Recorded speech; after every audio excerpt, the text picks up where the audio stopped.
Dear guests, let us welcome on stage Mr. Stefan Junestrand, CEO and co-founder of Grupo Tecma Red, Spain.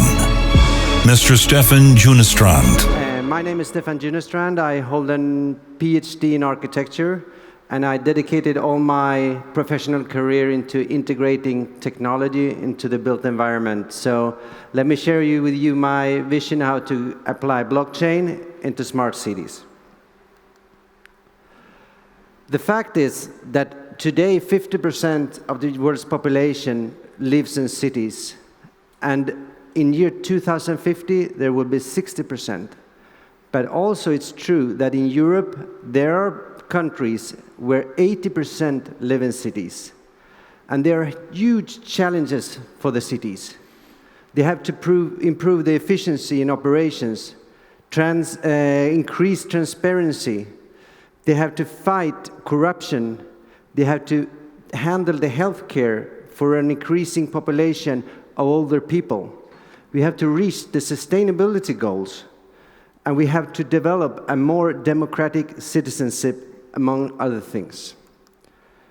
So, until now, neither any organizational model nor technology has been able to solve these problems. But blockchain, though, seems to be a technology that has the possibility to offer improvements to all these issues. But why blockchain? Well, as we heard along this morning, blockchain offers transparency, immutability, and cybersecurity, which is crucial.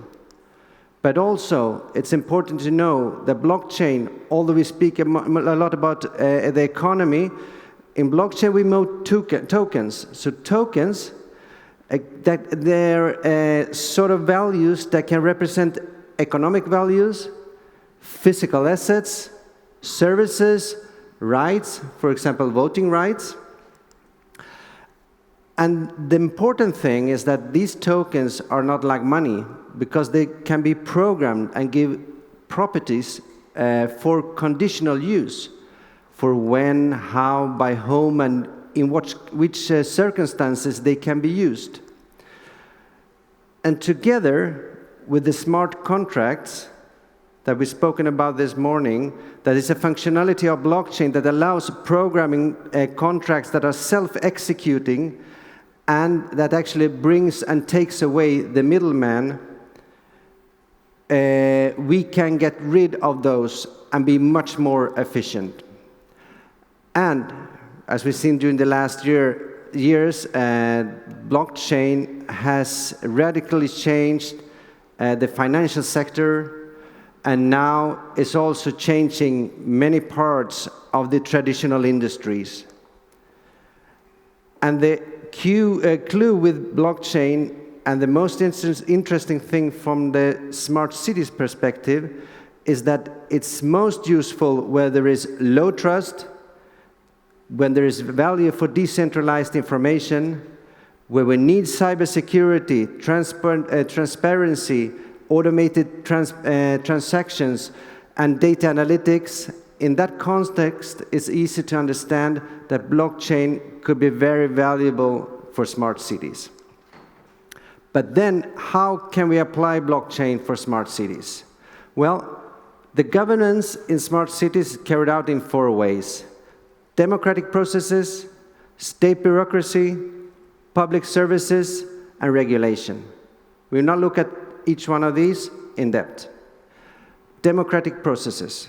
How can we apply blockchain? Well, first of all, in the voting process. We can vote electronically, but if we additionally add blockchain, we can add functionalities as to see if our vote has been registered, for whom it has been registered.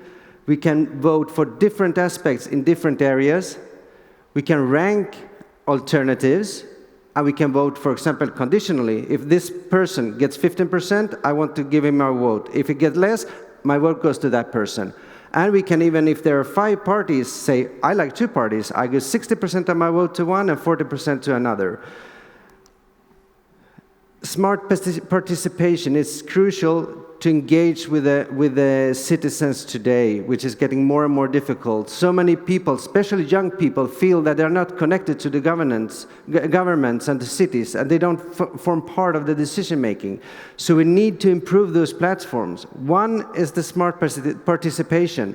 A lot of platforms for smart participation does exist, but they're mainly normally not blockchain-based, which means that when one government comes in, they create the platform, it's used, but when they move out, it's so easy to erase the information. If we do this on blockchain, distributed, it belongs to the citizens, and it will be there forever, or at least for as long time as people participate. Other more dramatic changes can also be made, and liquid democracy is just one example of how to improve democracy in society today and make people participative during the whole election periods, not just once every 4th year. And liquid democracy is a model that mixes the best of representative democracy and direct democracy, but does it online, digitally, and is also a framework where many parties have experimented with blockchain. The second area, state bureaucracy. Is there anything more boring and heavy than state bureaucracy? I don't think so. But if we apply blockchain, we can do really cool things. In state bureaucracy, it's mainly the basic functionalities of blockchain that we use. Transparency, immutability, and cybersecurity is what we look for. And of course, smart contracts. There are cities around the world that are actually trying to be run on blockchain, digital governments. We have the examples this afternoon, but we know Dubai and many other countries are moving forward to a digital administration.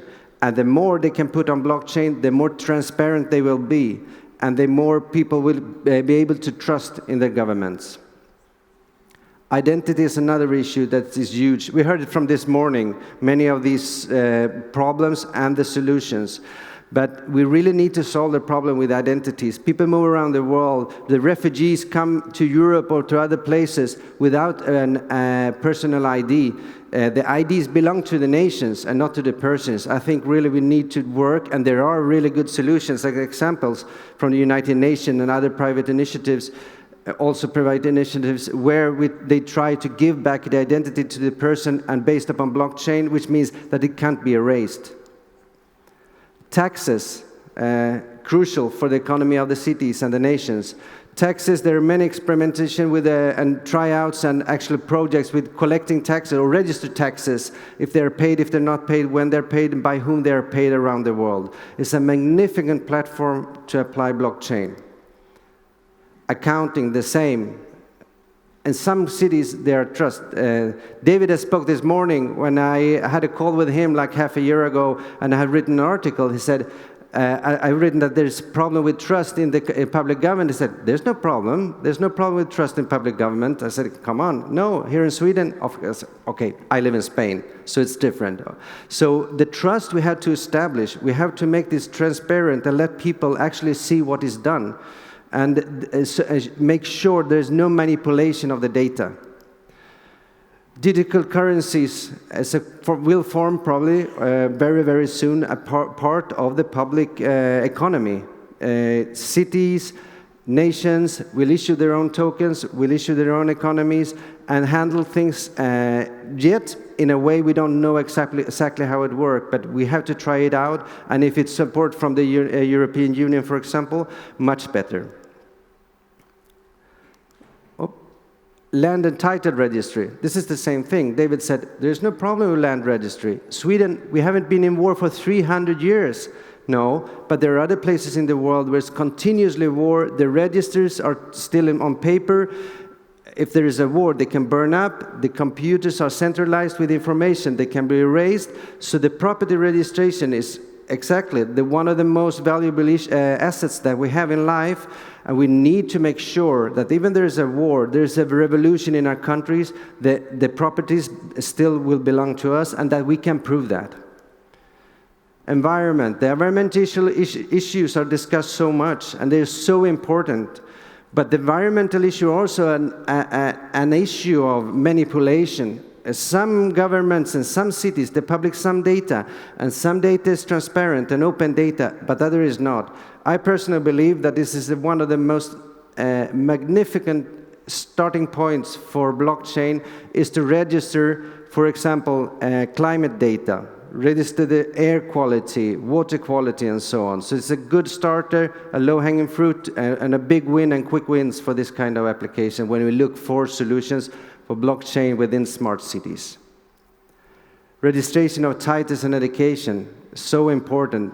Work is being done in Europe. Today we can buy a master degree and a PhD online for 10, 20 euros. So what we have to do is that we have to demonstrate that the real titles are real and the false ones are not valid. So blockchain there is a trust issue that will work very, very well. Urban planning is another thing. As an architect, you know, you have a project, you present your plans, they start to move the soil and start to building, and then once you started, it's impossible to prove what was there from the beginning. But if we register land with the GIS technology and so on, we have the coordinates, heights, and we have a map of every moment before the building and after the building that will bring a lot of trust and solve so many issues regarding real estate and land use. The third area, and maybe the most interesting one, is about public services. Public services we use, of course, and there's a value with the immutability, the cybersecurity, and the transparency. But I personally think that the biggest value in the public services that are carried out by the governments in collaboration with the private sectors, that we can use what we have spoken about earlier as a token economy. A token economy would open up possibilities to be much more efficient, a better distribution of our wealth, etc. And the functionality of a token economy is actually rather simple. Instead of, when the governments do their budget, instead of handing out money for schools, for health, for education, and so on, they distribute and hand out tokens. Tokens that are not just a simple money, but they are programmed for the exact use by whom, for what, in what circumstances they can be used. For example, a token for school books can only be used during the period, during that school year. It can be used after. It can only be used by the family. It can't be sold or traded. Tokens for example, health can only be used by the person that actually have to go to the gym or have to go to the doctor, or the medicine had to be bought by that person. So it's a really good way to distribute wealth because it's controlled. And once they are distributed, they are consumed within the ecosystem based upon the token economy, where we use the distribution to the family, for example, a social token in this case for buying food. And they go to the grocery store and they pay with their app, which is based on the token. The app is transferred to the smart contract. The smart contract returns the token to the government, and the government pays automatically in real time the smart contract, which pays the store, and the food is delivered to the person. So there's no human interaction within that one. And the best thing with this is that during this trip, during this journey with all this kind of consumption and distribution and use of this money or the tokens, we can track every single move during that journey. So we get extremely high quality data and well structured. So we can then apply data analytics, machine learning, etc. on that data, and we can find new patterns, for example, of use that are impossible to understand or even detect by a human. We can learn where it's worth to spend money. For example, preventive healthcare. It's really worth a lot of money to spend on preventive healthcare. But we don't know where it's the best investment. Maybe it's good investment to spend on women that are between 35 and 45. But if you spend it on men that are overweight and will get diabetes when they're 65 to 75, it's just to throw away the money if they will give them a gym card that they will never use. So we can also detect vulnerable groups. We can detect vulnerable groups and individuals if we want to, because we want to help them and personalize the services to them, which is, at the end, the best kind of services that are personalized. And the benefits are huge, huge saving of the public money and also a better service for the citizens. This is, for example, within healthcare, which is consuming even more and more and more money. Okay, people are getting older, they're getting worse conditions, and so on. So we need to help them. But there's to continue with the current solution. It's not possible. Education, for example. Now we don't go to school from when we are 7 or whatever until we're 18. There's lifelong learning. We have to adapt and push people to learn. We have to give them incentives to learn, and we can do that with the token economy. The social welfare also, we have to distribute money because there are people that are vulnerable, they don't have any income and so on. But we have to detect money and know where they're going and know what they're used for, and that they're actually used by the right person. They're not used by somebody else, a family member that is actually abusing that kind of person's vulnerability. The last area is the regulation. In the way that the public sector can actually work within the cities is the regulated markets, okay? So those are actually money. The biggest one, I would say, where most blockchain projects are applied right now, except for the financial one, is the energy sector. You can do so much with energy, and that's actually one of the biggest challenges also in society today to drive towards a more sustainable world. So, for example, there are so many, you probably read about them, there's so many projects where you can do, for example, distributed energy generation, which is so much more efficient than to generate in one point and transport, etc. So there are communities, like there are over 100 communities all around the world that are using actually blockchain platforms to register the energy that they generate, the individual families, and the energy that they consume, and the energy that they distribute between the blue level you can see here. Within the microgrid, they distribute and have the internal economy based upon tokens, buying and selling energy. And when there's too much energy, they can also sell it to the general electrical system or buy from there. But these kind of microgrids is a very, very efficient way to handle energy. Mobility is another huge area where there's so many actors. We're facing a change from private car ownership towards mobility solutions and transport solutions that are a mixed model transport that doesn't have anything to do with this. And we also need there to be transparent. The public services, but the private services also that are providing, we have to demonstrate that we actually leave the bus terminals in time, that we do our work, etc. So blockchain is used. I've seen some examples. I saw one example in Mexico where the bus is registered every time it stops. Is registered on blockchain to make sure that it actually follows the timetables that are scheduled. And one of the biggest issues in general that we're facing is the climate change. And there's an important part, there is the move towards a circular economy. So I would say not only to track the supply chain, but to track the whole life cycle of products from where they are taken from the initial source, how they are used, reused, etc. It's a bigger challenge than just the supply chain, but I would say that that's the next step that we have to face. Okay, so like a conclusion. City governments around the world, they are all suffering huge social, economic, and environmental challenges. Blockchain is a technology that seems to be used in a way that we can possibly solve many of these issues. So I think that blockchain applied to smart cities really offer very promising solutions. Thank you so much to the organization for this excellent event. I really enjoyed it. It's unique in its character, and it's been a pleasure to be able to share my knowledge with you here. Thank you so much for your attention, and we see you around.